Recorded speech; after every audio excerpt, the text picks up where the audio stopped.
हरे कृष्णा। हरे कृष्णा। समस्त भक्तों को हम हार्दिक स्वागत करते हैं आज का कार्यक्रम में। तो आज हम देखेंगे how to control anger. Cause of anger, the root cause of anger is desire और 5 नेगेटिव एनर्जी अनर्थास: लस्ट, ग्रीड, प्राइड, इल्यूजन और एनिमी। तो ये 5 को हमने डिस्कशन किया और सबके लिए एग्जाम्पल्स भी हमने शास्त्र से लिया। तो आज हम देखेंगे हाउ टू कंट्रोल एंगर। क्रोध जो है एक वेग है, एक गति है। जिस प्रकार कार का गति रहता है और कार का गति को हम कंट्रोल नहीं कर पाते हैं तो कार हमें दुर्गति की ओर लेके जाता है। ठीक उसी प्रकार जब हम क्रोध को कंट्रोल नहीं कर पाते हैं, क्रोध हमें दुर्गति की ओर लेके जाता है। जीवन में अनेक प्रकार की प्रॉब्लम्स क्रिएट करता है, जो कि ऑलरेडी हमने देखा है। इसीलिए कार तो चलाना है लेकिन दुर्गति से भी बचना है। तो ठीक उसी प्रकार क्रोध को कंट्रोल करना अत्यंत आवश्यकता है। तो जब हम गाड़ी चलाते हैं, डिफरेंट रोड पे गाड़ी चलाते हैं, क्राउडेड रोड रहता है, हाईवे रहता है, हिल एरिया रहता है और उसके साथ साथ रफ रोड रहता है। तो ड्राइवर रोड का नेचर निर्णय नहीं करता है, रोड के हिसाब से ड्राइवर गाड़ी चलाता है। ड्राइवर कभी भी रोड का नेचर को चेंज नहीं कर सकता है। ड्राइवर को अपना नेचर को चेंज करना होगा चलाते समय। तो हाईवे में गाड़ी कैसे चलाना है, एक डिफरेंट वे, हिल एरिया में एक डिफरेंट वे, रफ रोड में डिफरेंट वे, क्राउडेड रोड में डिफरेंट वे। हर जगह पे एक प्रकार की ड्राइविंग नहीं हो सकता है। ठीक उसी प्रकार संसार में डिफरेंट पर्सनालिटीज रहते हैं। तो डिफरेंट पर्सनालिटी के साथ डिफरेंटली बिहेव करना होगा। क्राउडेड पर्सनालिटी मीन्स जो अनेक प्रकार की भोग की इच्छा से भरा हुआ है, ऐसे पर्सनालिटी के साथ आप डीलिंग करना है तो अलग से करना पड़ेगा। उसके ऊपर कुछ गारंटी नहीं, कभी क्या करेगा कुछ किसको पता नहीं। तो उसके साथ जो डीलिंग है अलग से करना होगा। That is crowded personalities. Rough personalities जो कि बिहेवियर में रफ रहते हैं, मिसबिहेव करते हैं, बातों बातों में उनका बात गाली से स्टार्ट होता है। ऐसे पर्सनालिटी जो है उनके साथ डीलिंग अलग प्रकार करना होगा।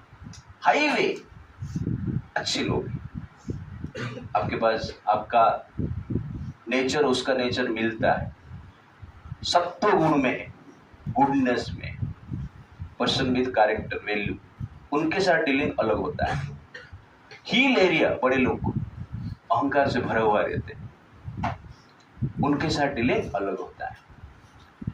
तो डीलिंग कैसे करना है वो सीखना हो, तब जाके जीवन में आगे बढ़ सकते हैं। सबको एक साथ डीलिंग नहीं कर सकते।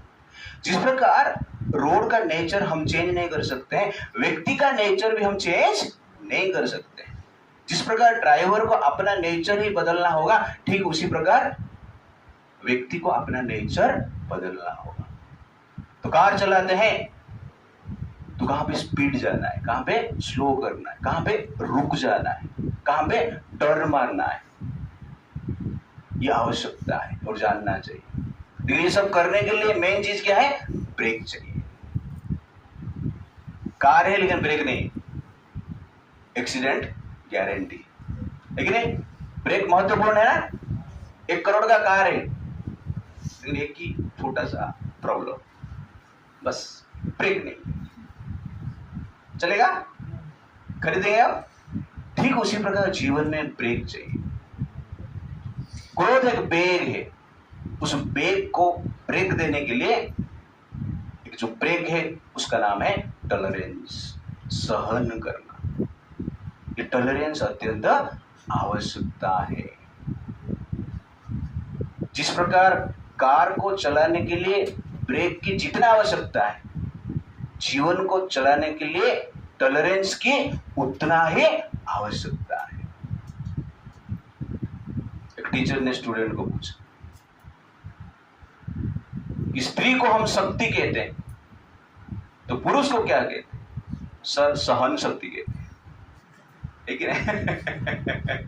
सहन शक्ति कहते हैं। तो कहने का अर्थ है ये सहन शक्ति आवश्यकता है पुरुष के लिए भी, स्त्री के लिए भी। मैं इसे जोक बता रहा हूं, हाँ, दिल पे मत लेना। फिर उसमें एक पॉइंट में बताना चाहता हूं कि सहन शक्ति स्त्री को भी आवश्यकता है और पुरुष को भी आवश्यकता है, और सहन शक्ति से जीवन का गाड़ी आगे बढ़ता है। जैसे ब्रेक से एक्सीडेंट से हम बचते हैं, ठीक उसी प्रकार सहन शक्ति से जीवन का एक्सीडेंट से हम बचते हैं।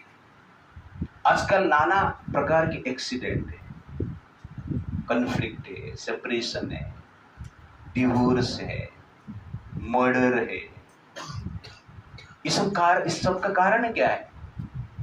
ब्रेकलेस गाड़ी लेके हम घूम रहे, सहन नहीं कर पाते। इसे सहन करना अत्यंत आवश्यकता है। ब्रेक जितना आवश्यकता है, टॉलरेंस जीवन में उतना आवश्यकता है। This is very very important quality in our life. Therefore Lord Krishna says, मात्रा स्पर्शास्तु कौन्तेय शीतोष्ण सुख दुःखदा अगाम अपायिनो अनित्यः ताम तितिक्षस्व भारत। इसलिए अर्जुन, संसार का सुख दुख को उसी प्रकार सहन करना चाहिए जैसे कि हम गर्मी और ठंडी को सहन करते हैं। सहन करते हुए कर्तव्य करना चाहिए।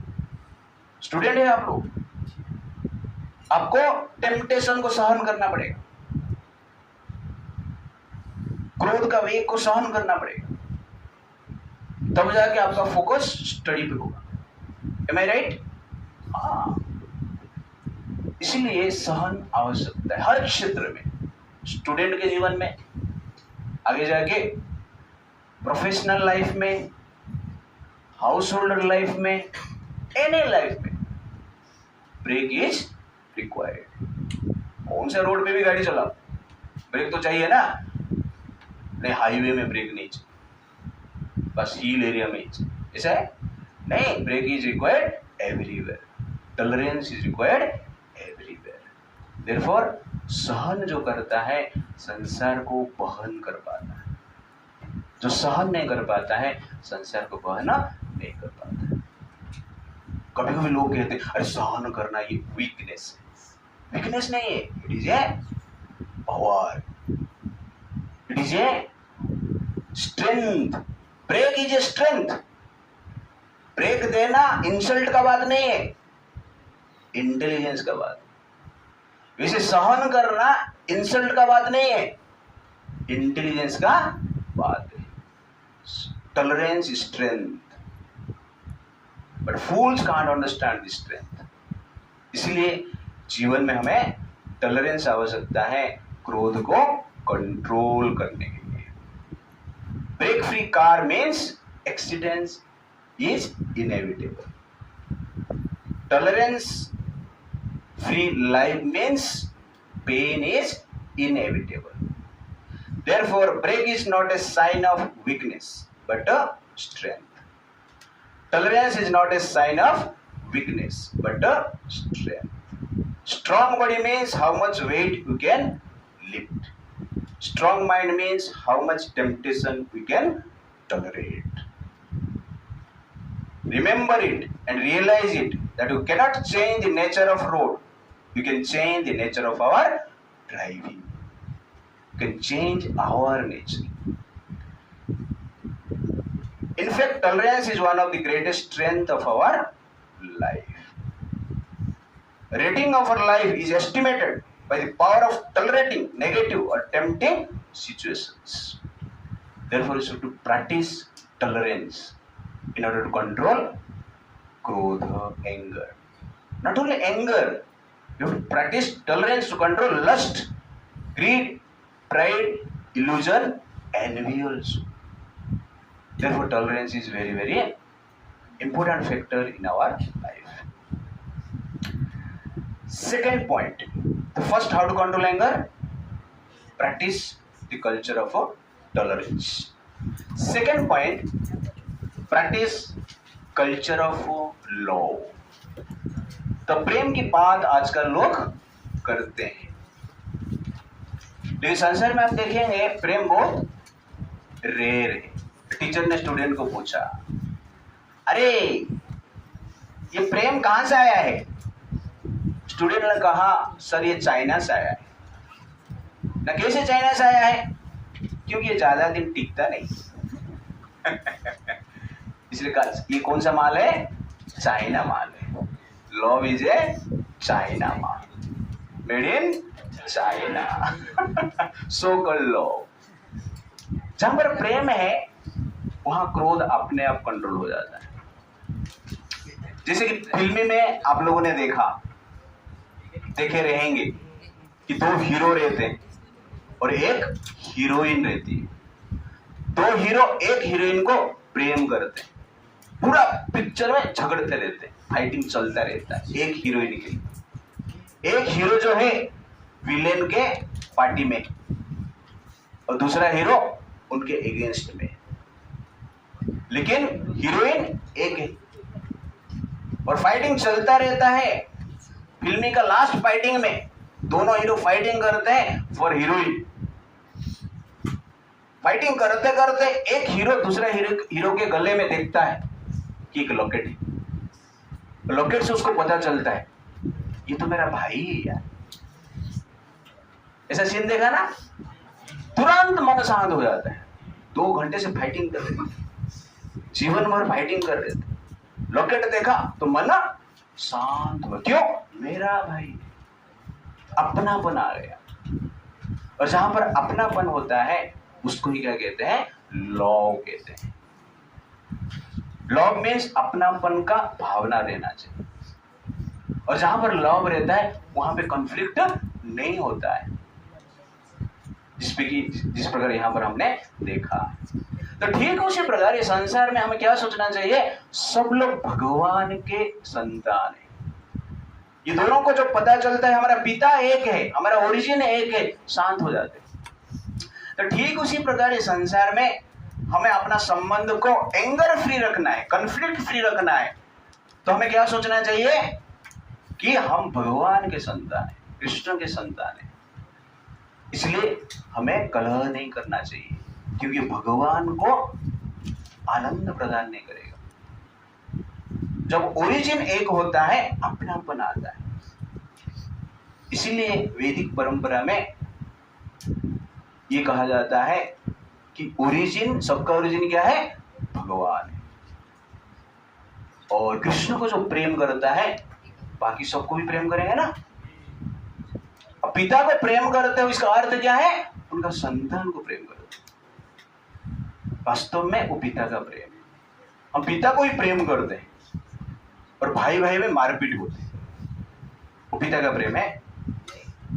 इसलिए हमें एक प्रकार के अपनापन डेवलप करना चाहिए, जिससे कि हम क्या कर सकते हैं? क्रोध को कंट्रोल कर सकते हैं. That is the point. Feel everyone as our own bodily part. जैसे बॉडीली पार्ट रहता है ना, तो हर पार्ट को हम क्या मानते हैं? अपना मानते हैं. ऐसा नहीं कि राइट हैंड बीजेपी है और लेफ्ट हैंड कांग्रेस है, ऐसा है नहीं, अपना है. तो राइट हैंड लेफ्ट हैंड में कॉन्फ्लिक्ट नहीं होता है, राइट लेग लेफ्ट लेग में कॉन्फ्लिक्ट नहीं होता है. क्यों? पूरा शरीर को अपना मानते हैं. तो ठीक उसी प्रकार परिवार में हम अपना मानना चाहिए. दोनों का स्ट्रेंथ अलग है, दोनों का नेचर अलग है. राइट हैंड का नेचर लेफ्ट हैंड का नेचर अलग है. लेकिन दोनों साथ साथ है। ठीक उसी प्रकार परिवार में, रिलेशनशिप में नेचर अलग हो सकते हैं, लेकिन साथ साथ रहना चाहिए। और कभी होगा ऐसा जब हम सोचेंगे ये मेरा है, अपना है कि नहीं, आयुष प्रभु मेरा है, जब हम सोचेंगे तो क्या होगा? कॉन्फ्लिक्ट नहीं होगा। इट्स लाइक तो अपनापन को डेवलप करना चाहिए। नेचर चेंज नहीं कर सकते, नेचर को एक्सेप्ट करना पड़ेगा।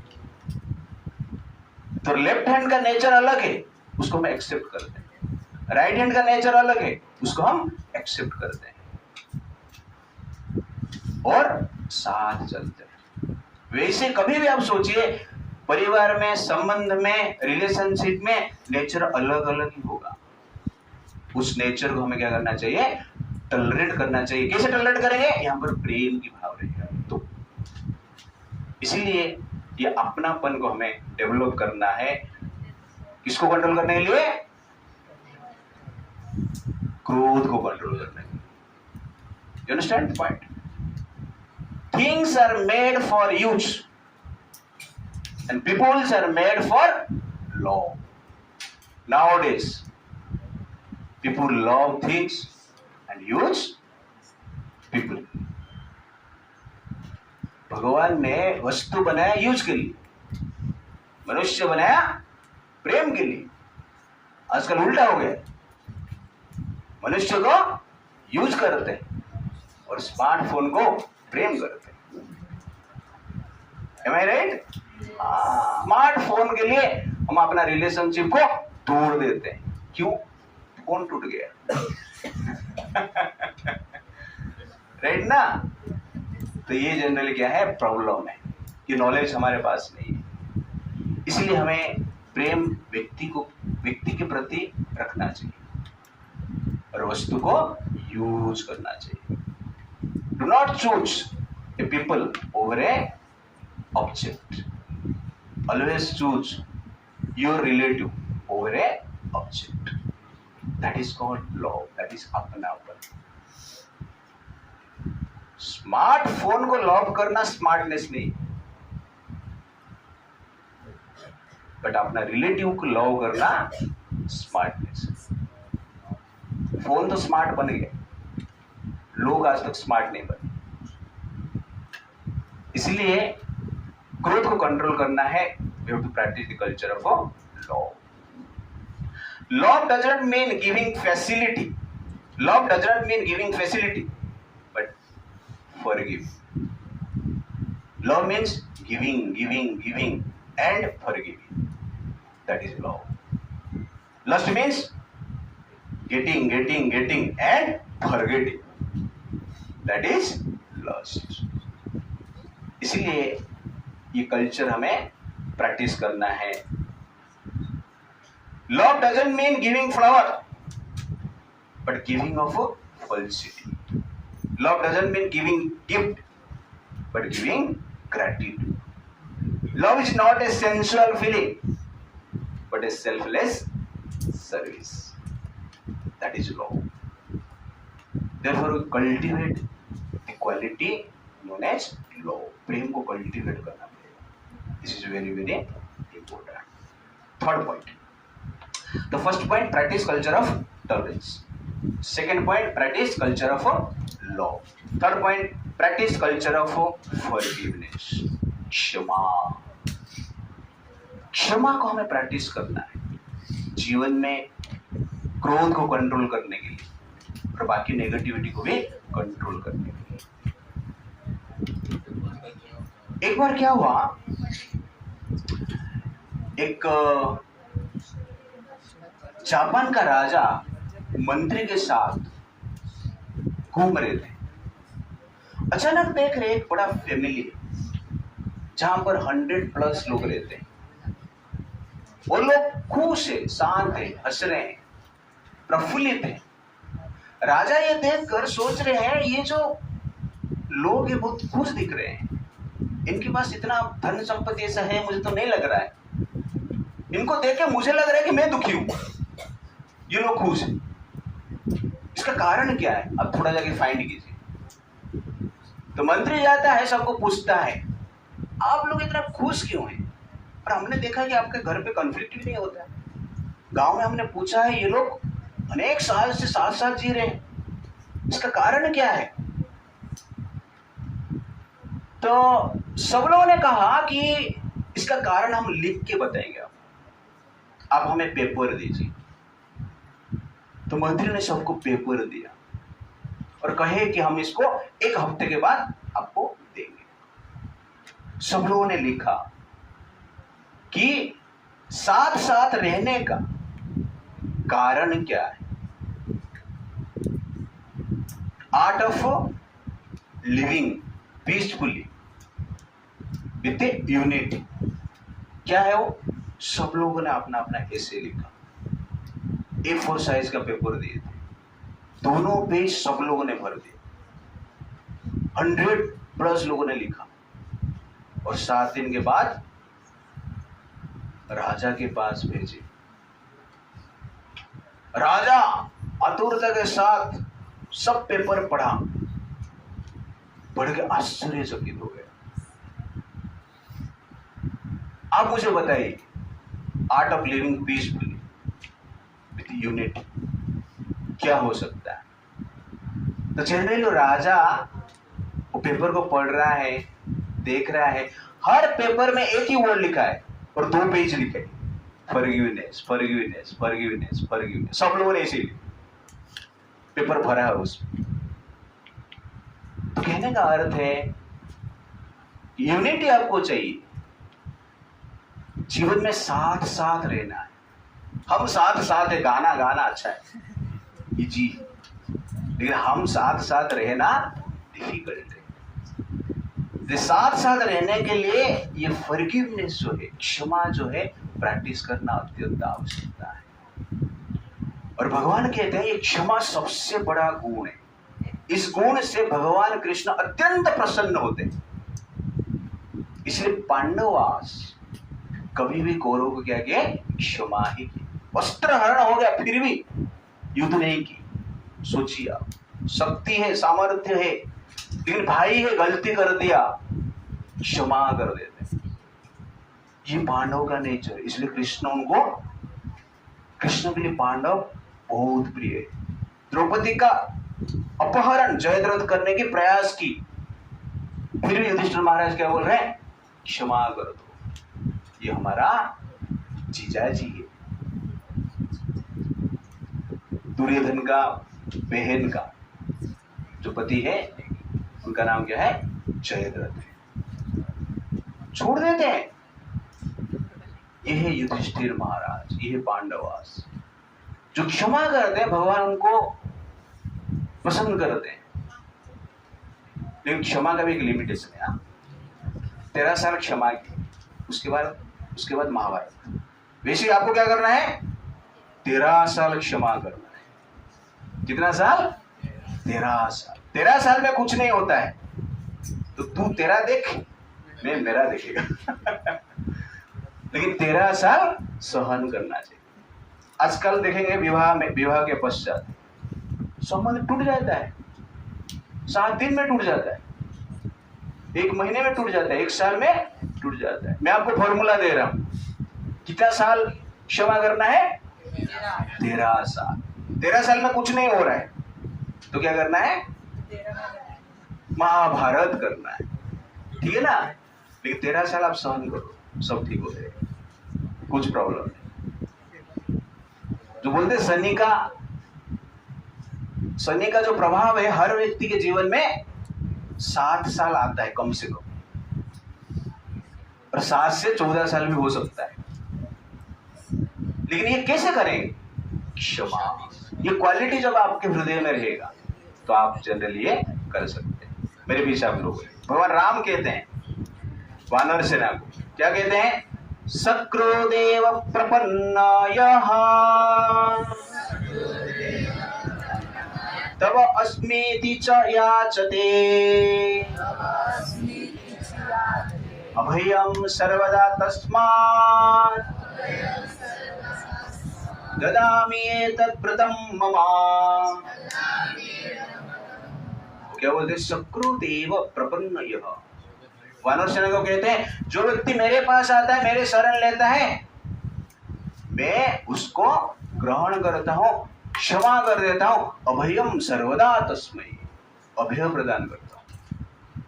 कितने बार? सर्वदा। और ये मेरा क्या है? तदामि एतत् व्रतम मम, ये मेरा व्रत है, प्रतिज्ञा है। तो भगवान क्षमा का व्रत लेके बैठे, इसलिए तो हम लोग जिंदा है ना अभी तक। भगवान क्षमा नहीं करेंगे तो हम जिंदा रहेंगे? दिन रात हम क्या करते हैं? गलती करते हैं ना। भगवान सब देख रहे हैं ना, हर पल देख रहे हैं, लेकिन भगवान क्षमा कर रहे हैं, इसलिए तो ऑक्सीजन सप्लाई कर रहे हैं। बीच बीच में कोरोना आ जाता है, ठीक है लेकिन क्षमा कर रहे हैं, लाइट सप्लाई कर रहे हैं। और छुप छुप के गलत कार्य करते हैं, फिर भी पता नहीं चलता है किसको? कृष्ण को पता चलता है, लेकिन वो क्षमा करते हैं, इसलिए आपको एक्सपोज नहीं करते। आपका दोस्त को पता चल जाएगा, एक्सपोज तुरंत हो जाएगा। तो कृष्ण को सब पता है ना, लेकिन एक्सपोज करते हैं, क्यों नहीं करते? क्षमा, सुधर जाएगा, थोड़ा टाइम दो। इसलिए भगवान क्षमा करते हैं, सुधरने के लिए टाइम देते हैं। इसलिए क्षमा क्वालिटी अत्यंत आवश्यकता है। क्षमा नहीं करेगा तो संसार टिकेगा ही नहीं। कृष्ण बोले क्षमा नहीं करो, बस चक्र ही चलाता रहो, बस चक्र के बाद और कोई नहीं दिखेगा, चक्र ही रहेगा राइट ना। इसलिए हमें क्षमा की क्वालिटी जो है प्रैक्टिस करना अत्यंत आवश्यकता है। क्षमा शब्द वेरी वेरी इंपॉर्टेंट, सब लोग बोलिए 3 बार, क्षमा। इस शब्द से क्या पता चलता है? इस शब्द में इसका मीनिंग है, माँ याद आ रहा है उसको। क्ष मतलब क्षति करना, विनाश करना, हार्म करना, क्षय करना। माँ मतलब नहीं संस्कृत में। क्षमा मतलब जो आपका हार्म नहीं करना चाहता है, करता नहीं है दिल से, उसको क्या कहते हैं? क्षमा कहते हैं। और ये क्वालिटी सबको प्रैक्टिस करना चाहिए। ये क्वालिटी नहीं है तो संबंध नहीं है, रिलेशनशिप नहीं है, पीस ऑफ माइंड नहीं है। इसलिए क्षमा करना अत्यंत आवश्यकता है। पांडवों ने कौरवों को क्षमा की। भगवान राम यहां पर रावण को बोल रहे हैं, रावण भी आएगा मेरे शरण में तो भी मैं रावण को क्षमा कर दूंगा। इसे वरण हुआ है सीता जी, 1 साल रखा है, 1 साल राम जी पागल जैसे तड़प रहे इधर उधर, पेड़ पौधे के पूछ रहे हैं। आपका मान लो गर्लफ्रेंड गायब हो जाएगा तो आप क्या पेड़ पौधे को पूछोगे? नहीं, पुलिस ने एफआईआर दोगे, नहीं हुआ तो आप ज्यादा खुश हो जाएगा, देखते हैं दूसरा। ऐसा हो जाएगा ना, आजकल ऐसे ही चलता रहता है। एक गाड़ी छूट गया तो दूसरी गाड़ी पकड़ो, ये चलता रहता है। लेकिन राम जी ने ऐसा नहीं किया है। राम जी ने सीता जी को ढूंढे और पता चलने के पश्चात क्या कहते हैं? रावण भी अभी आएगा, शरण लेगा, क्षमा मांगेगा तो मैं क्षमा कर दूंगा। ऐसा आप कर सकते हैं? वो क्षमा मांगने के लिए आएगा तो आप उसको सर उड़ा देंगे, नालायक इधर आ गए। तो इसलिए क्षमा अत्यंत आवश्यकता है रिलेशनशिप। मैं आपको आइडिया दे रहा हूं संसार में कैसे जीना है, जो कि आपको फिजिक्स केमिस्ट्री से नहीं मिलेगा। फिजिक्स केमिस्ट्री से में आपको रिएक्शन मिलेगा, लेकिन जीवन का रिएक्शन को कैसे हैंडल करना है वो केमिस्ट्री से नहीं मिलेगा। इसलिए जो 10 प्रिंसिपल मैं आपको आज बता रहा हूं, इसको आप जीवन भर फॉलो करना। कितना साल? 13 साल। 13 साल के बाद ऑपरेशन सिंदूर ठीक है ना। अब ऐसे ही हुआ ना, ऑपरेशन सिंदूर अभी हो रहा है। कितना साल के बाद? 13 साल हो गया है। 1971 में युद्ध हुआ था और कारगिल युद्ध 1998 में हुआ था। हाँ वो है ना, 13 साल, बहुत साल हो गए। लेट हो गया ऑपरेशन सिंदूर करना, जल्दी होना चाहिए। तो आप लोग लेट मत करना, जल्दी करना, लेकिन क्षमा करना। That is the point. Third point हो गया ना, practice culture of tolerance. Second, practice culture of love. Third, practice culture of forgiveness. Fourth point, practice culture of sweet word, मधुर वचन बोलना है। इससे भी क्रोध शांत होता है। कोई सामने वाला क्रोधी है,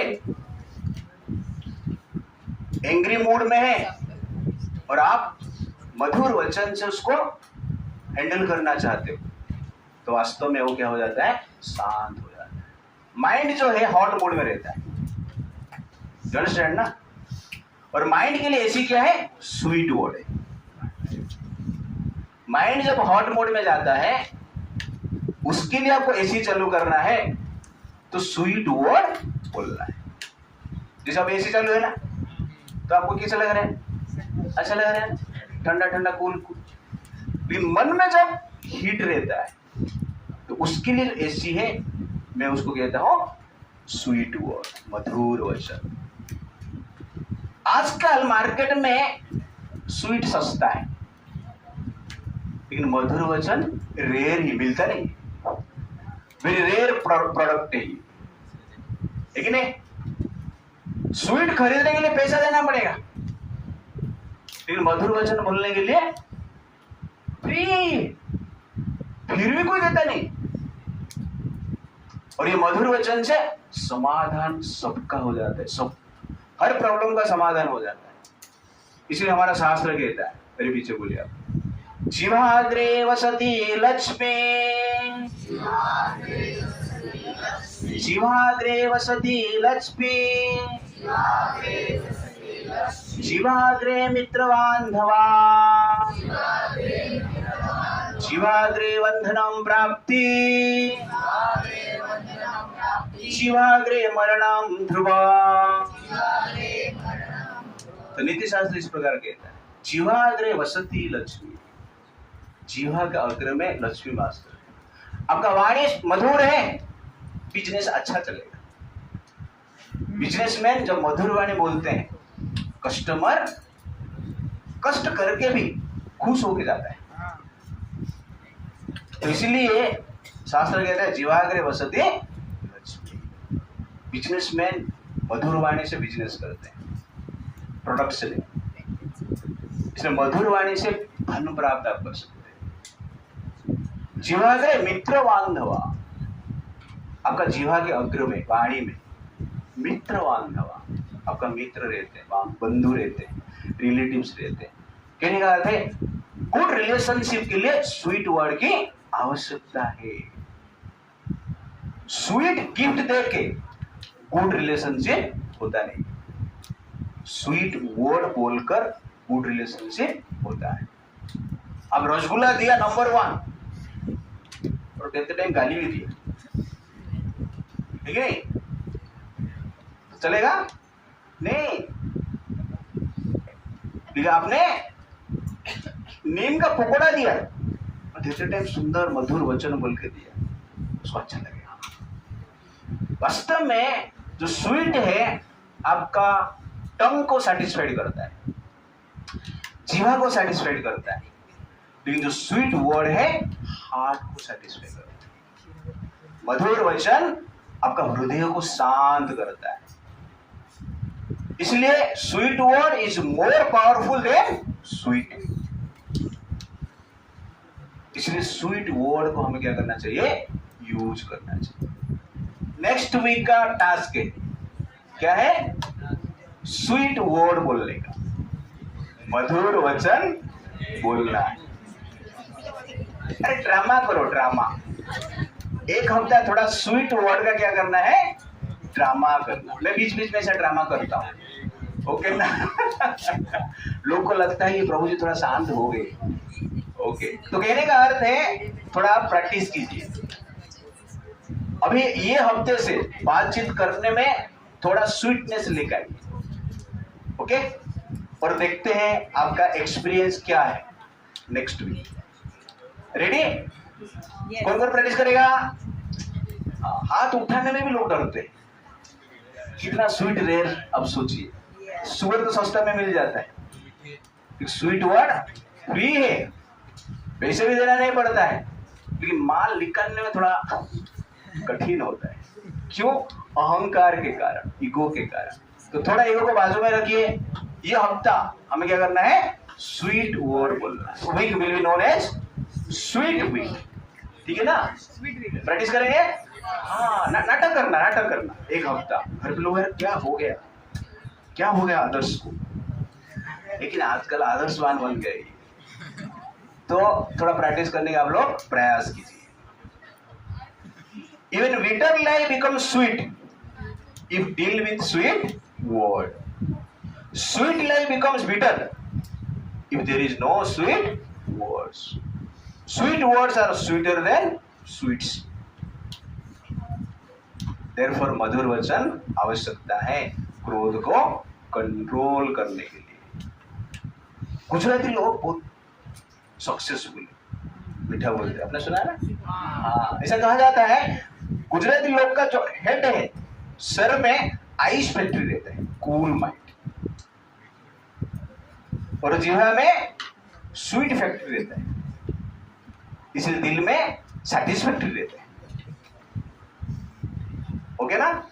ice factory, sweet factory, then is satisfactory. इसलिए आप लोग को क्या करना चाहिए? अभी स्वीट फैक्ट्री ओपन करना चाहिए।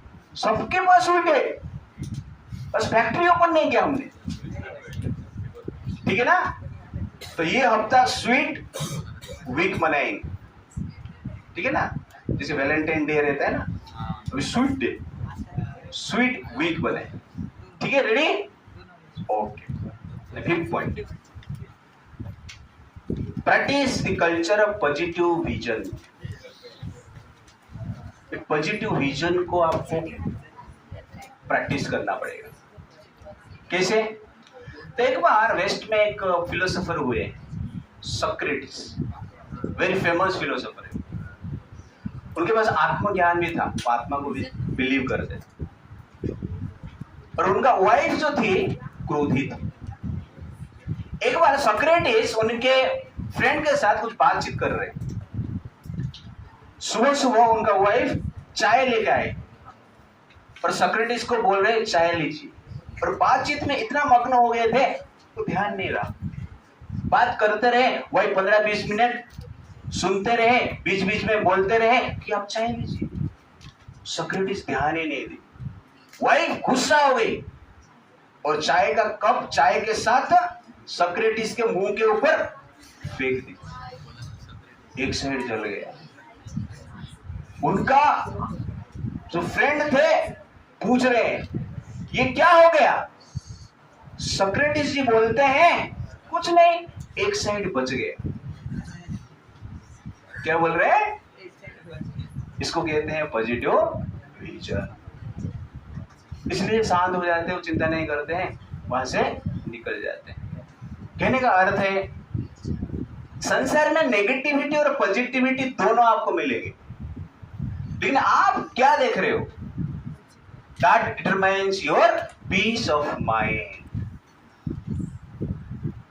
जो मक्खी होते हैं ना, मच्छर, वो गार्डन में भी जाएंगे ना, उनको गंदगी की धारे वो ढूंढेंगे,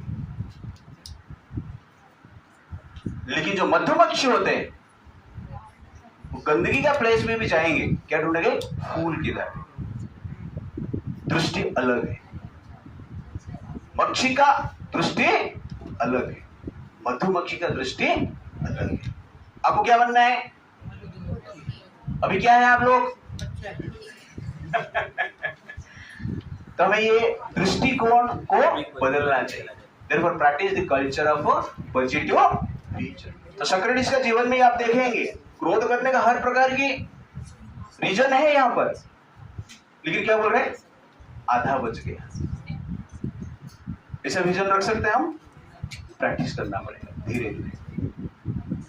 he is real hero who can get victory over lower nature. जो विवेक को जो जीत पाता है, वास्तव में वो कौन है?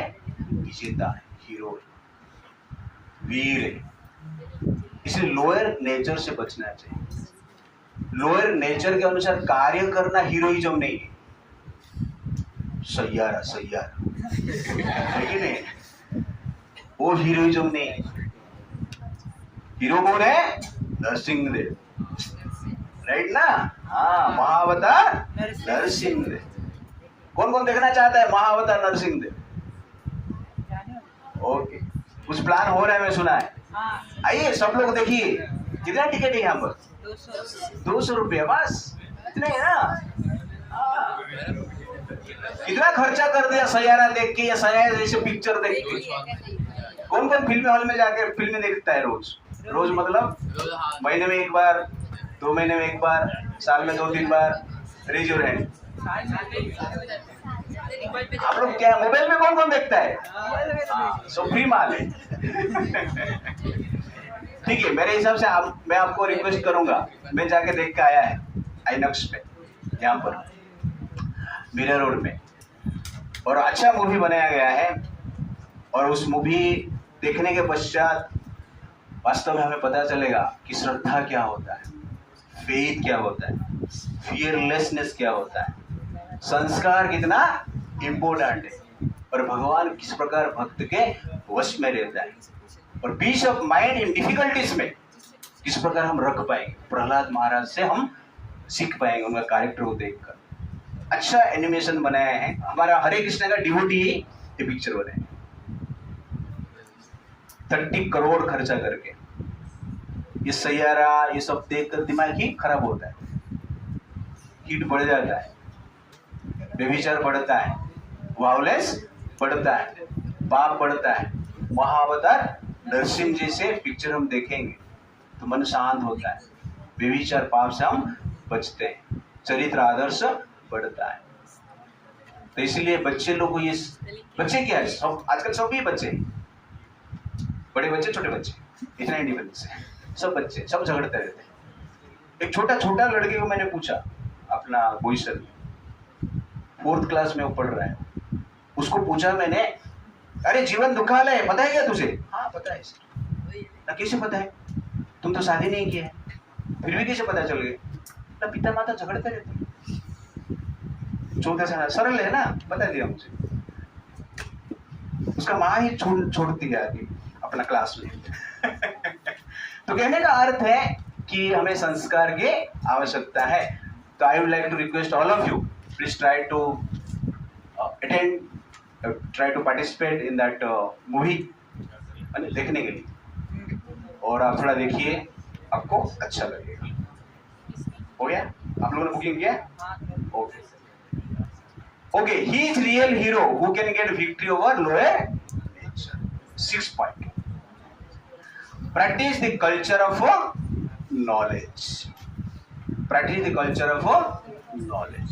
थोड़ा ज्ञान भी प्रैक्टिस करना पड़ेगा, प्रकाश की आवश्यकता है, अंधकार को दूर करने के लिए प्रकाश की आवश्यकता है। ठीक उसी प्रकार मन में जो नेगेटिविटी है वो अंधकार जैसे, और व्यक्ति जो सामने, आपके सामने जो व्यक्ति है, रिलेटिव है, उनके भीतर जो नेगेटिविटी है वो भी अंधकार का कारण है। आप उनको समझना पड़ेगा। आपके शरीर में जो है वो बाहर निकलता है समय के अनुसार। नीम को पत्ते को पानी में डालेंगे और गर्म करेंगे, उसके बाद पानी टेस्ट करेंगे तो क्या क्या टेस्ट आएगा? कड़वा। क्यों?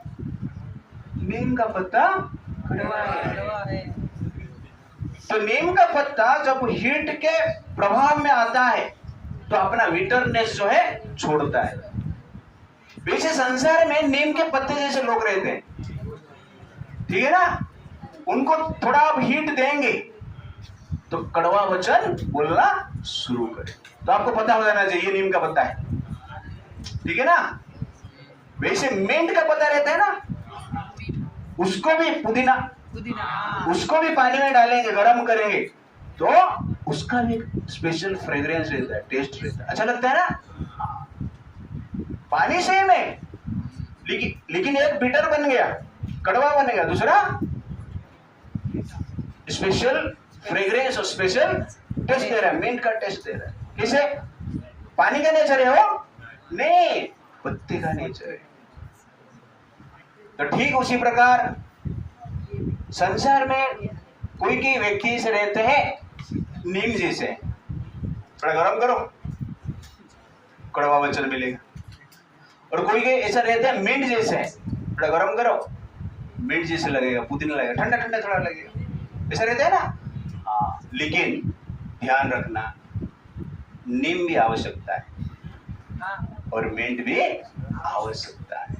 तो आपके परिवार में कोई मिंट है, कोई नीम, किसमें थोड़ा मिंट है, किसमें थोड़ा नीम है, किसमें ज्यादा मिंट है, किसमें थोड़ा नीम है, लेकिन ये आवश्यकता है। तो कहने का अर्थ है अब नीम का नेचर नहीं चेंज कर सकते हैं, अब मिंट का नेचर नहीं चेंज कर सकते हैं। आपको नीम मिल गया, मिंट मिल गया, साथ में रहना पड़ेगा। अब नीम को यूज करो ना, 15 दिन में एक बार पियो नीम का पानी, पेट के लिए अच्छा है कि नहीं? पेट में जो ओम्स है वो भी मरेंगे, हेल्थ के लिए अच्छा है नीम का पत्ता। नीम का पत्ते को शास्त्र कहते हैं अमृत है, पीना चाहिए। इस संसार में जितना भी कड़वा चीज है ना वो हितकारक है, और जितने भी टेस्टी है वो क्या है, विनाशकारक है। तो कहने का अर्थ है कि सबको हमें एडजस्ट करके जीना है। कहां पर नेम को भी ग्रहण करना पड़ेगा, कहां पर स्वीट को भी कंट्रोल करके लेना पड़ेगा। ऐसे नहीं सीरा लाया पूरा डब्बा का डब्बा आप खा लिया तो क्या हो, प्रॉब्लम हो जाएगा ना। तो स्वीट को भी कंट्रोल करके लेना पड़ता है और नेम को भी कंट्रोल करके लेना पड़ता है। नेम का भी बेनिफिट है, स्वीट का भी बेनिफिट है, कंट्रोल करके लेना पड़ता है। ठीक उसी प्रकार संसार में नेम जैसे व्यक्ति मिलेंगे, मिंट जैसे व्यक्ति मिलेंगे। आपके पास ज्ञान होना चाहिए किसको कैसे हैंडल करना है। लक्ष्मण जी रामायण में, लक्ष्मण मतलब एंगर, क्रोध, भगवान राम हैंडल किए ना, साथ में रखते थे। क्यों? बाहर छोड़ गया तो प्रॉब्लम है। अयोध्या में रखे नहीं, वन में लेके चला गया। क्यों? छोड़ के जाएगा तो अयोध्या को लंका बना देगा। इसलिए राम जी क्या करते हैं, लक्ष्मण को साथ में रखते हैं। तो राम प्रेम का प्रतीक है, लक्ष्मण क्रोध का। लेकिन प्रेम से क्रोध को कंट्रोल किया जा सकता है। तो आपके रिलेशनशिप में कोई क्रोधी व्यक्ति हो सकता है, ये प्रेम है तो आपको मानना चाहिए। ठीक, ये नीम का पत्ता है, पास में रखते हैं, लंका में यूज करेंगे इसको, लेकिन तो भगवान ने राम लक्ष्मण जी को अयोध्या में क्रोध को कंट्रोल करके रखा। लक्ष्मण जी का क्रोध को अयोध्या में कंट्रोल करके रखा, लेकिन लंका में क्या बोलते हैं, थोड़ा दिखाना, यहां पर आवश्यकता है। तो कहने का अर्थ है संसार में एडजस्ट करके जीना चाहिए। Different personality with different nature आपको मिलेंगे। Adjustment is enjoyment in life. Adjust करना आप सीख जाते हैं तो क्रोध को आप आराम से कंट्रोल कर सकते हैं। This is called knowledge. ये नॉलेज हमारे पास होना चाहिए। Practice the culture of patience. ये कौन सा पॉइंट है, ये 7। ध्यान से सुना। Practice the culture of patience. Patience मतलब क्या है, धैर्य। धैर्य धारण करना चाहिए, और धैर्य से बहुत सारा प्रॉब्लम सॉल्व होता है। पानी पूरा गर्म है, उबल रहा है, लेकिन वो पानी को आपको ठंडा करना है, क्या करना पड़ेगा?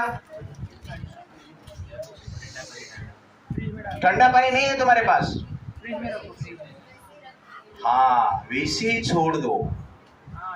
गर्म पानी को ठंडा करना है, आसान उपाय है, क्या है? ऐसे ही रखो, अपने आप परिवेश उसको ठंडा कर देगा। फ्रिज में डालने की जरूरत नहीं, ठंडा पानी डालने की जरूरत नहीं, छोड़ दो इसे, फायर मत दो। तो ठीक उसी प्रकार कोई मान लो गर्म है आपके घर पे, क्रोधी है, या आप भी क्रोध में है, तो आपको क्या करना चाहिए? रिएक्टिव मत बनो। सामने वाला क्रोधी है, क्रोध कर रहे हैं, तो आप शांत हो जाओ। शांत हो रहे हैं मतलब उसको फायर नहीं दे रहे हो, अपने आप वो ठंडा हो जाएगा। थोड़ा टाइम लगेगा। पानी ठंडा होने के लिए 1 घंटा लग सकता है, 2 घंटा लग सकता है। वैसे मनुष्य ठंडा होने के लिए 1 घंटा 2 घंटा लगेगा। तो थोड़ा छोड़ दीजिए उसको। पिताजी गाली दे रहे हैं, आप घर पे बैठ के सिर्फ सुनिए, जवाब मत दीजिए। जवाब दे रहे हो मतलब क्या हो गया? आग दे रहे हो। ऑलरेडी गर्म है और तुम आग दे रहा है, तो क्या ठंडा होगा? इसीलिए क्रोध को कंट्रोल करना है तो शांत रहना आवश्यक है। इसको कहते हैं पेशेंस। इसलिए पेशेंस को हिंदी में धैर्य कहते हैं। धैर्य, धैर्य मतलब जो क्वालिटी आपको धारण करता है, आपका शांति को धारण करता है, उसको हम क्या कहते हैं? धैर्य कहते हैं। इसलिए समय हर समय को बदल देता है। समय हर समय को बदल देता है, बस समय को थोड़ा समय देना और कुछ नहीं।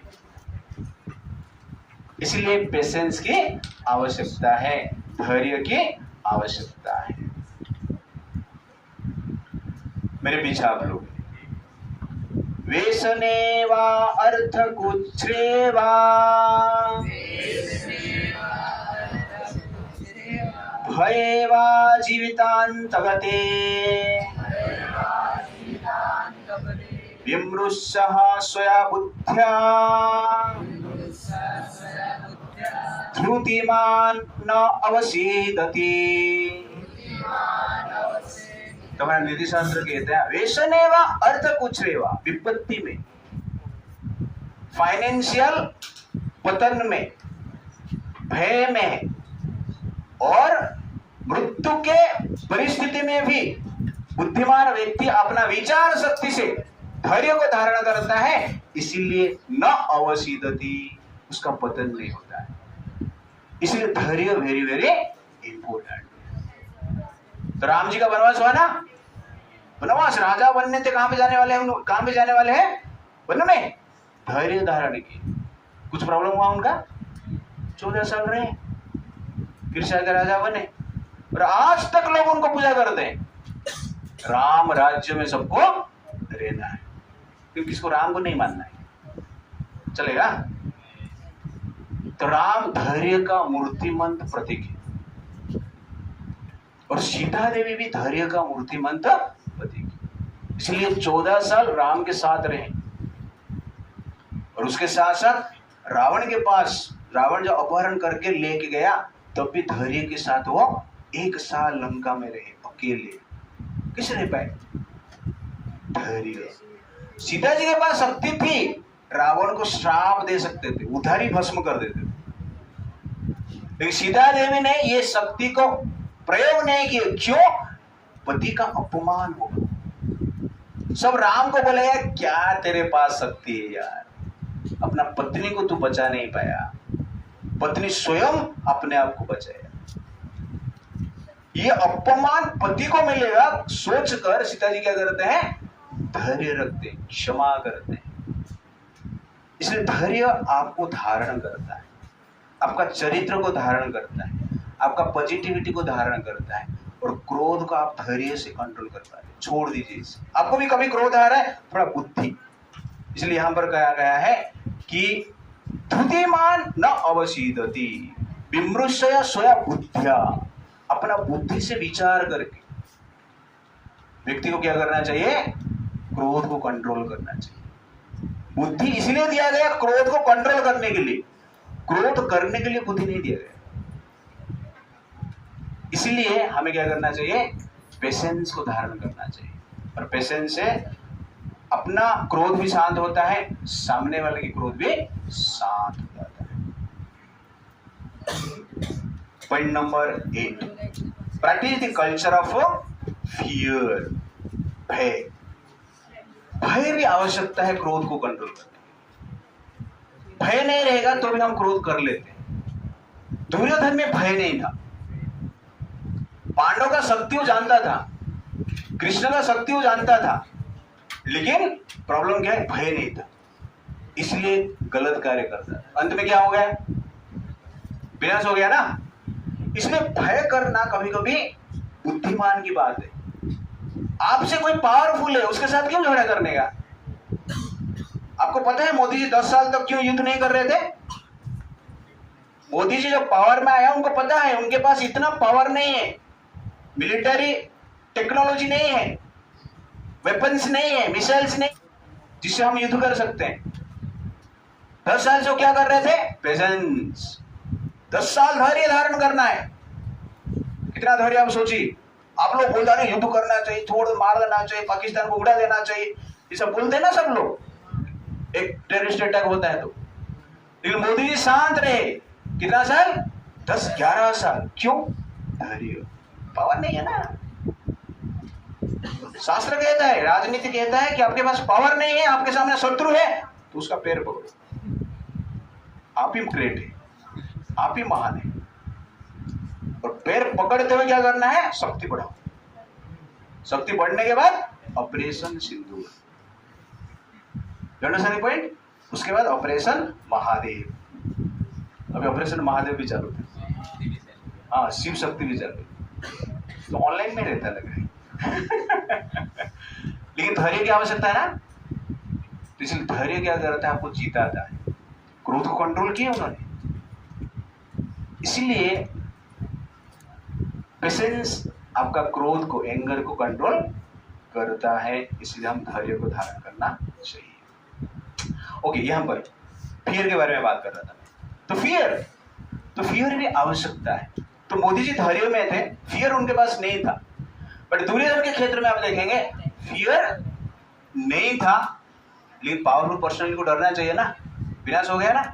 इसलिए कभी कभी पावरफुल पर्सनालिटी के साथ रहना है तो सर झुकाना ही बुद्धिमान की बात है। That is very very important. एक बार क्या हुआ, एक लड़का ट्रेन में जा रहा था, थोड़ा पतला था, और एक बॉडी बिल्डर उसके साथ था, साथ में ट्रेन में ही जा रहा था।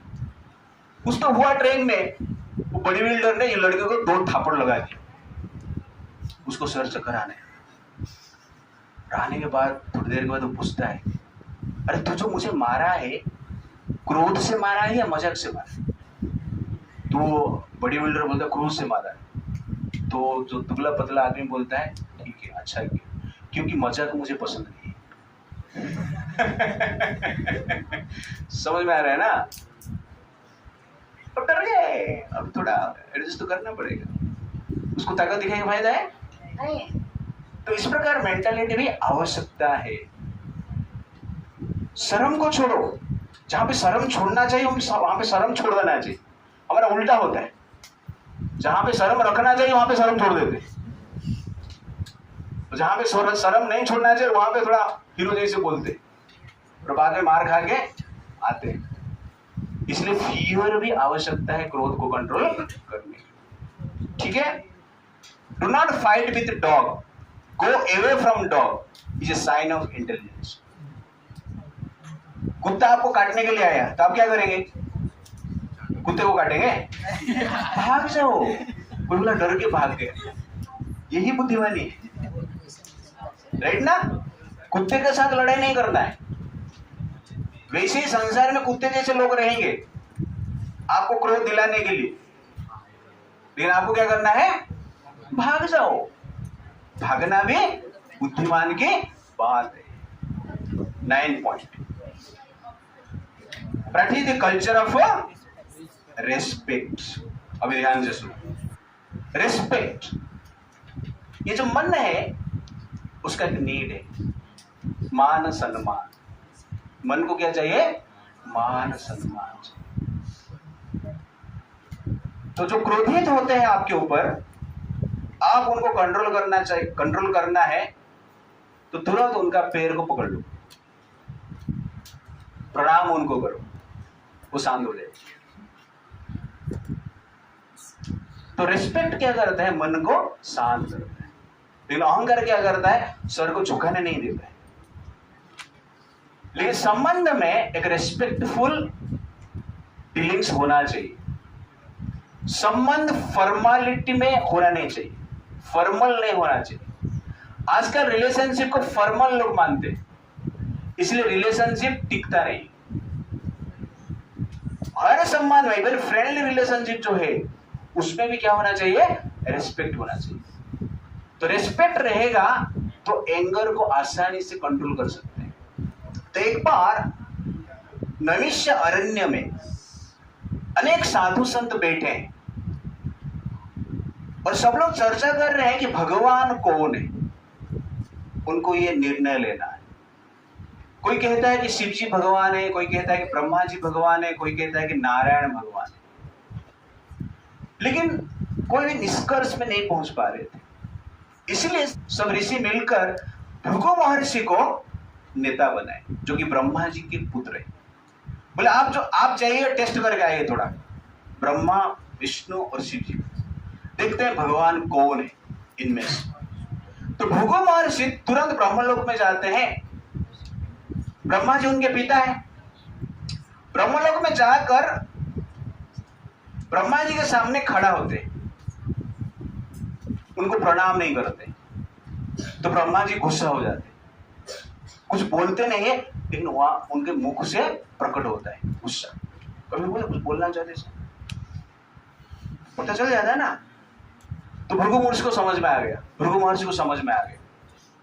जी भगवान नहीं, मैं इनको सिर्फ प्रणाम ही नहीं किया, रिस्पेक्ट नहीं दी, तो गुस्सा हो गया, वहां से निकल गए, शिव जी के पास आ गए। शिव जी ब्रह्मा जी के और एक पुत्र है और भृगु महर्षि के बड़ा भाई।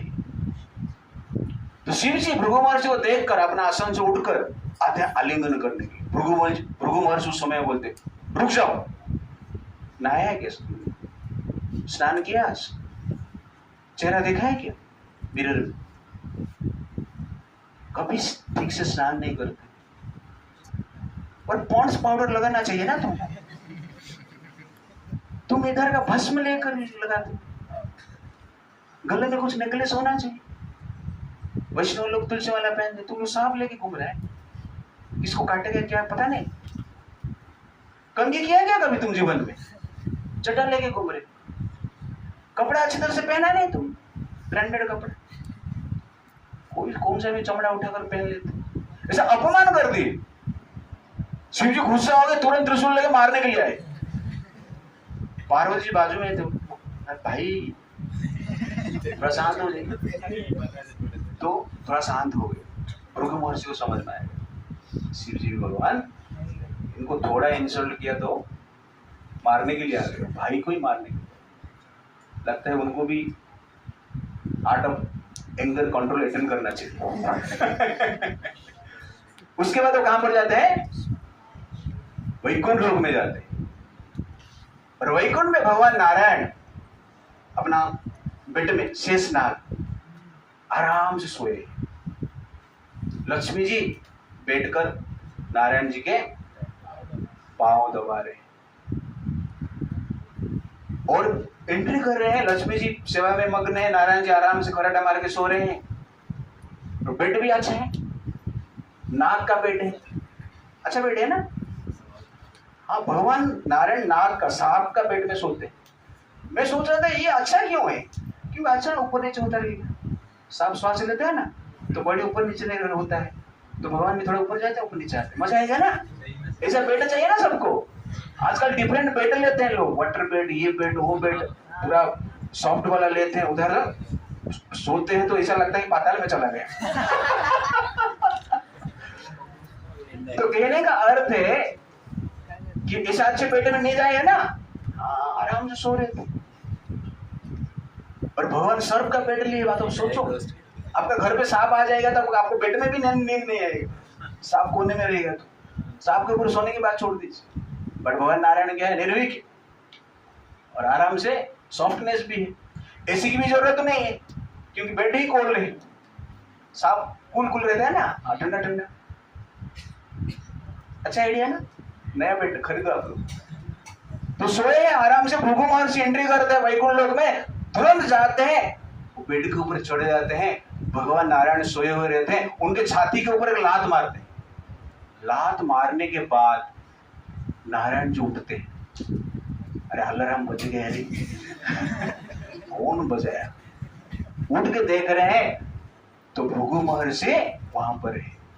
तुरंत ही अपना बेड से नीचे उतरते हैं, भृगु महर्षि का चरण को पकड़ते हैं और कहते हैं, हे ऋषि मुझे क्षमा कर दीजिए, आप मेरे घर पे आए, मैं आपका सत्कार नहीं कर पाया, मैं एक बड़ा मूर्ख हूं, सोया था, मैं अतिथि घर पे आए और मैं सोया था, इसलिए मैं अभागा हूं, मूर्ख हूं।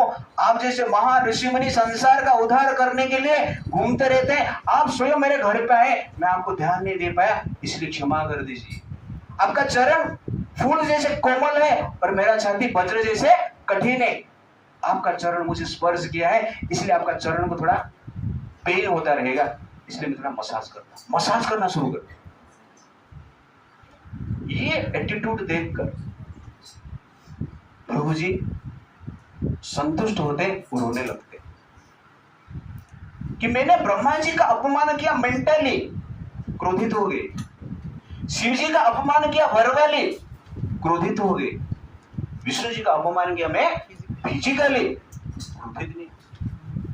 सबसे बड़ा ऑफेंस है ना, कोई मन में गाली दे, कितना भी गाली दे, आपको क्या फर्क पड़ता है? मुंह में गाली देगा थोड़ा फर्क पड़ेगा, मार पीट ही कर देगा, पकड़ के मारेगा तो अपमान है ना, और पकड़ के बीवी के सामने ही मारेगा, और बड़ा अपमान है ना। अब ट्रेन में जा रहे हो, कोई नहीं है आपका रिलेटिव, कोई मार लो, कोई मार लिया, ठीक है कोई नहीं, शांत हो जाते, लेकिन आपने मार खाए, आप देखे बाजू में दोस्त बैठे और लगता है ना अपमान, रिलेटिव में रहता है ना।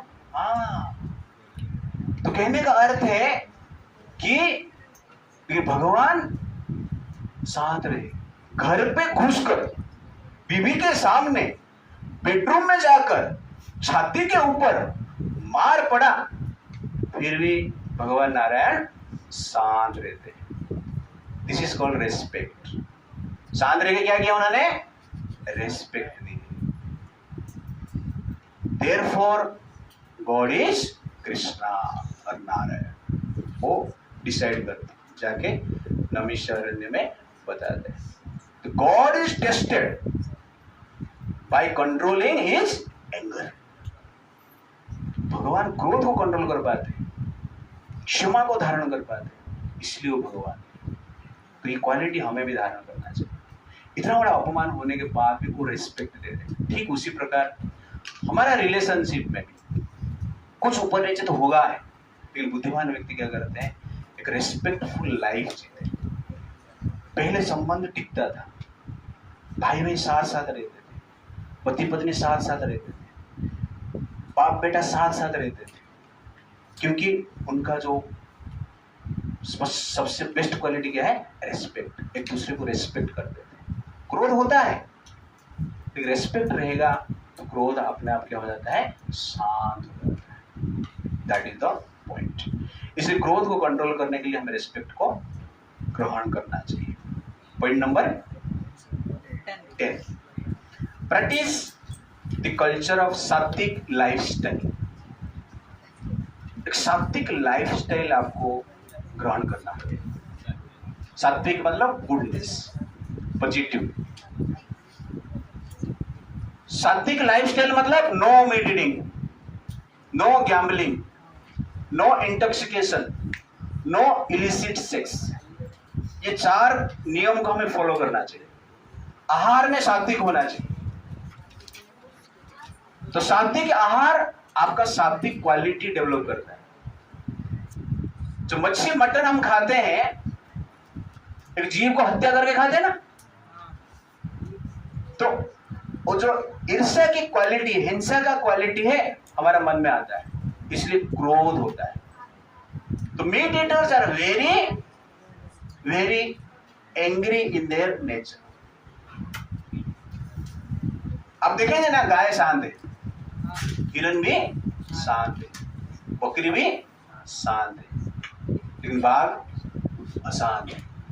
कुत्ते अशांत, क्यों? Meet eaters. तो नेचर को हम स्टडी करेंगे ना, तो मीट ईटर्स एनिमल्स जो रहते हैं बाय नेचर क्या है? हिंस्र है, क्रूएल है। Therefore, when you eat meat, वो क्रूएल्टी आता है। वो क्रूएल्टी हम क्या करते हैं? रिलेशनशिप में प्रकट करते हैं क्रोध के जरिए। इसलिए क्रोध को कंट्रोल करना है, लाइफस्टाइल को कंट्रोल करना पड़ेगा, फूड को कंट्रोल करना पड़ेगा। जैसा अन्न वैसा मन। उसके साथ साथ क्या है? No gambling. जुआ तो आप लोग खेलते नहीं, जहां पर जुआ खेलते हैं वहां पे क्रोध होता है। नो इंटॉक्सिकेशन मीन्स नशा पान नहीं करना है। जहां पे नशा भी होता है वहां पे भी क्रोध होता है, नशा से क्रोध उत्पन्न होता है।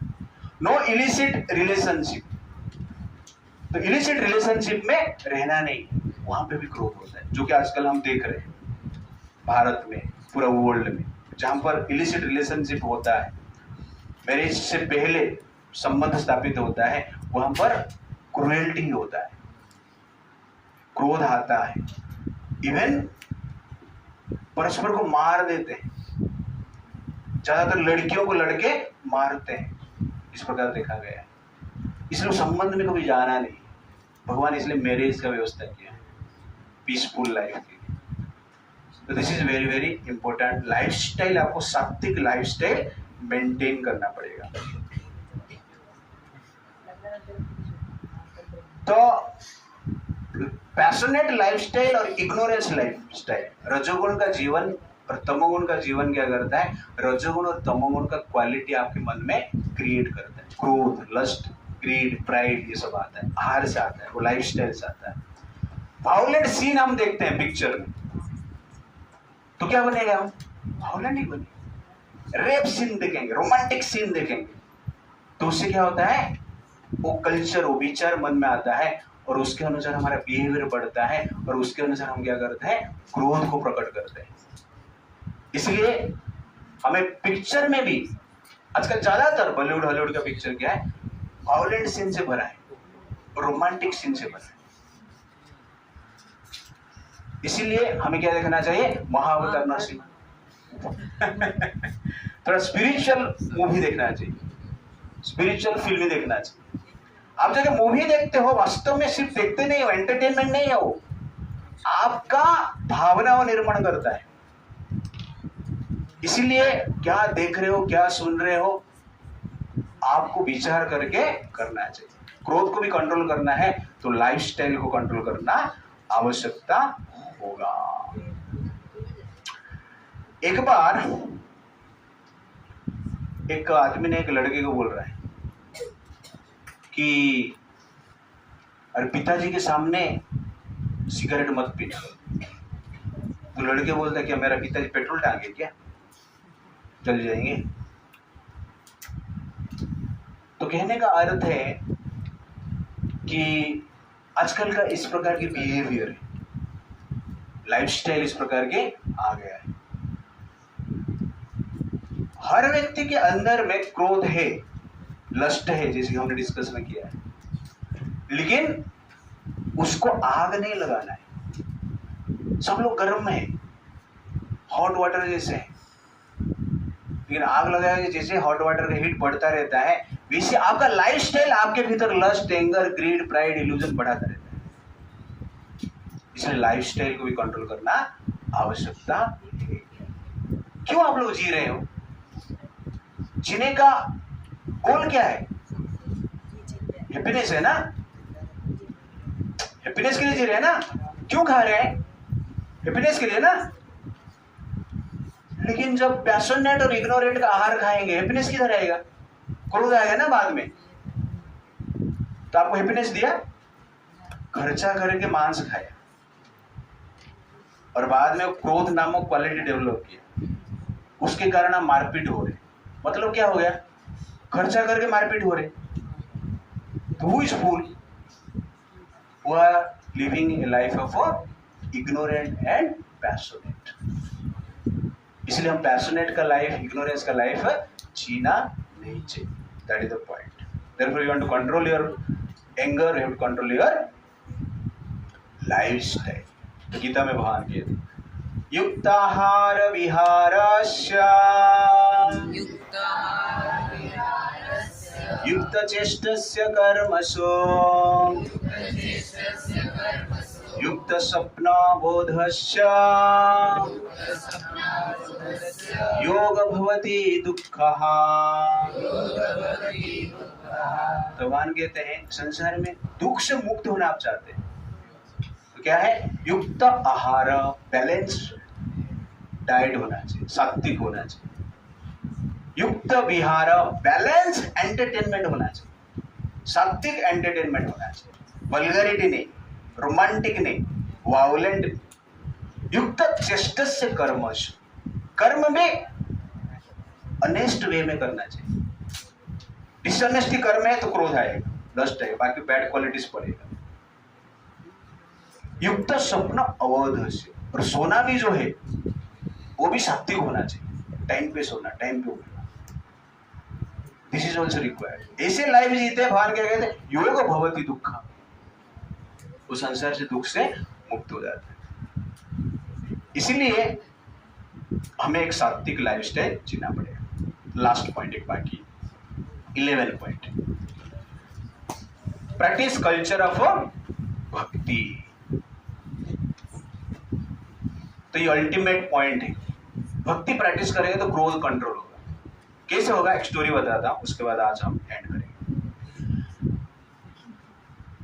तो कश्यप मुनि और दीति हस्बैंड वाइफ थे। कश्यप मुनि के अनेक वाइफ थे। तो दीति के दो पुत्र हुए हैं जिनका नाम है हिरण्याक्ष और हिरण्यकशिपु। भगवान नरसिंहदेव ने हिरण्यकशिपु को मार दी, जो कि महावतार नरसिंह में आप देखेंगे।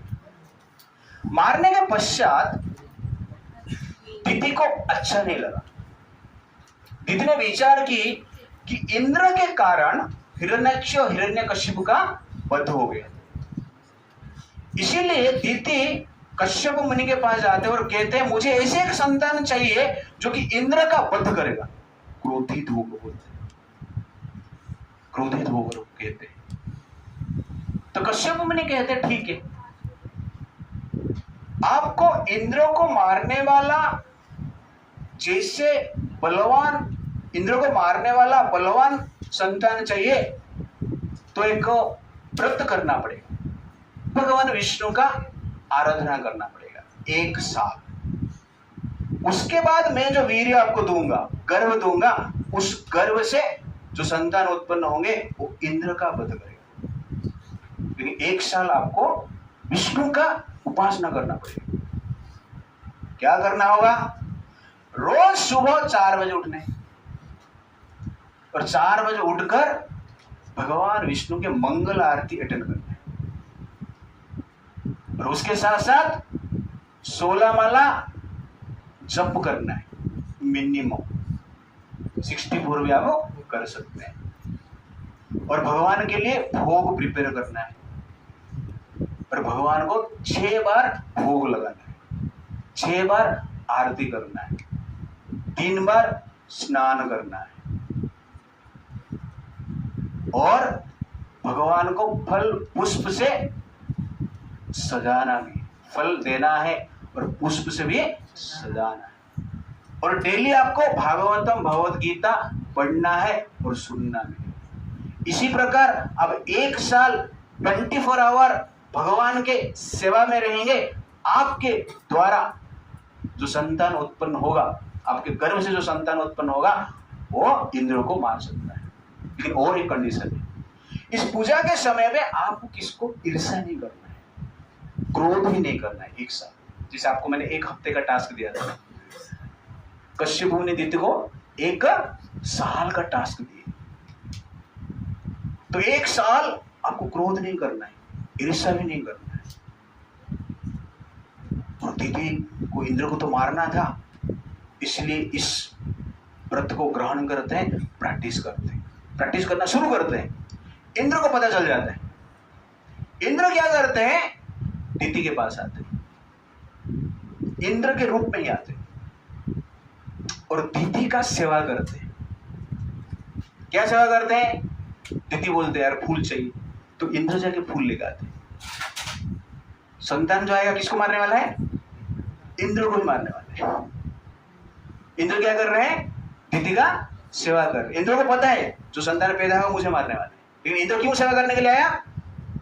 बीच में कुछ नियम कानून में विरोध हो गया, फॉलो नहीं की दीदी, तब मैं क्या करूंगा? दीदी के घर में प्रवेश करके शत्रु को मार दूंगा। ये भाव से वो आया है। और दीदी देख रहे इंद्र आया है जिसको मारने के लिए व्रत कर रहे हैं, लेकिन नियम कानून क्या है? क्रोध नहीं करना है, ईर्ष्या नहीं करना है। इसलिए इंद्र के प्रति वो ईर्ष्या नहीं करते, क्रोध नहीं करते, प्रेम भाव रखते।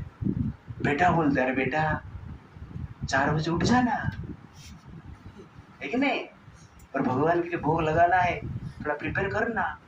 तो इंद्र तो सब करते थे, झाड़ू पोछा भी मारते थे, फूल भी लेकर आते थे, फल भी लेकर आते थे, मार्केट में जाके सामान भी लेकर आते थे। तो दीदी को हेल्प करते थे। 1 साल ऐसे किए। एक दिन दीदी भगवान को भोग लगा के प्रसाद लिए, हाथ धोए नहीं, ऐसे ही थक गए थे, सो गए। इसको एक दोष माना जाता है। और ये दोष के प्रभाव से इंद्रदेव दीदी के घर में प्रवेश किए। उस समय पे दीदी गर्भवती थी और घर में प्रवेश करके अपना शत्रु को मारने के लिए वज्र निकाले। तो ये सब योगिक वे में होता है, योगिक पावर से गर्भ में प्रवेश कर सकते हैं इंद्रदेव। अपना वज्र से उस गर्भ को काटे, उस गर्भ को काटे तो कितना पार्ट हो गया? 7 पार्ट हो गया। आश्चर्य लगा, मरा नहीं गर्भ, 7 बेटा हो गए। इंद्र ने सोचा अरे एक को मारने के लिए आया था, अभी 7 हो गए। फिर से वज्र को प्रहार करते हैं, एक काटते हैं तो कितना बन गया? 49 बन गए, 49। बाप रे! तो इंद्र डर के मारे बाहर आ जाता है और दीदी को ये पता चलता है कि इंद्र घर में जाकर मेरे बच्चे को मारने के प्रयास किए, लेकिन भगवान विष्णु की कृपा से बच्चे मरे ही नहीं। एक बच्चा था, 49 हो गए। दीदी ने इंद्र को थैंक यू वेरी मच बोला, अच्छा किया, एक साथ 49। और 49 बच्चे जन्म लेते हैं और दीदी के हृदय साफ हो जाता है, शुद्ध हो जाता है, इंद्र के प्रति ईर्ष्या नहीं रहता है। दीदी कहते हैं कि तुझे मारने के लिए तो मैंने व्रत किया है, लेकिन व्रत करने के पश्चात मेरा मन परिवर्तन हो गया।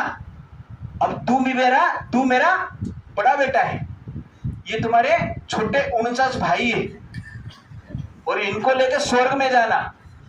ये पाताल लोक पर आख्या ज्यादा है, इनका भी दिमाग खराब हो जाएगा, तू लेके जाना, उधारी शांति से रखना। तो 49 संतान को इंद्रदेव लेके स्वर्ग में जाते। उस 49 मरुद कहते, क्या कहते हैं? मरुद। और 49 वायु कहते, 49 वायु। There are 49 types of airs. Scientifically also it is accepted.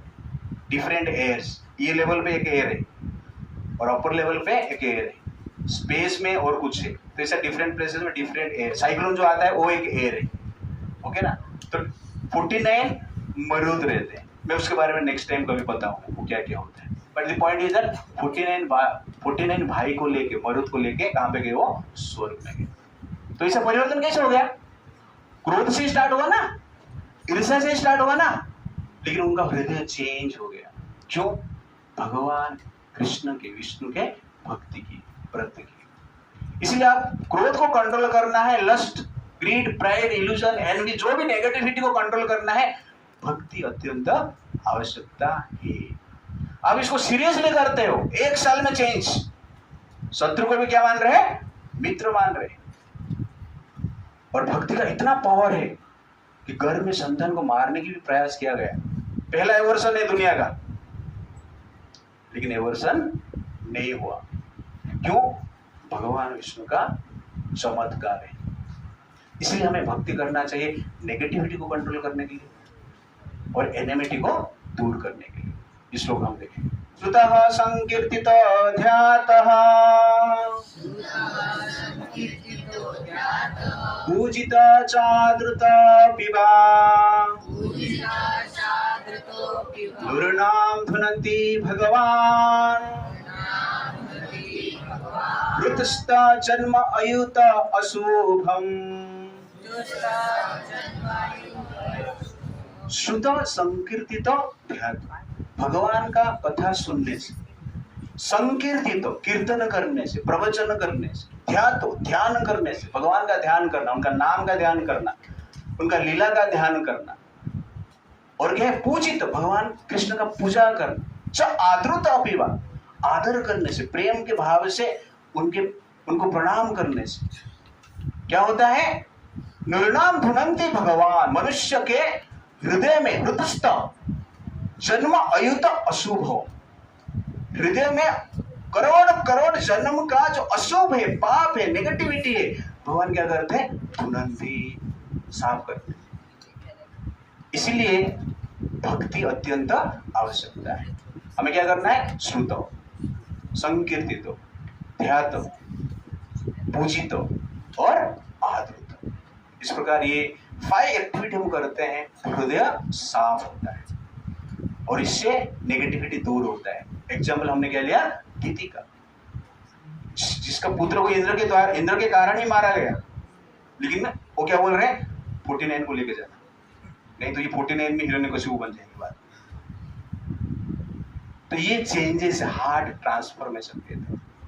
इसलिए हमें भक्ति को सीरियसली प्रैक्टिस करना चाहिए। इसलिए आप लोगों को मैं रिक्वेस्ट करता हूँ, आप लोग जप कीजिए, जो नहीं कर रहे हैं वो स्टार्ट कीजिए, जो कर रहे हैं थोड़ा माला बढ़ाइए, ठीक है ना।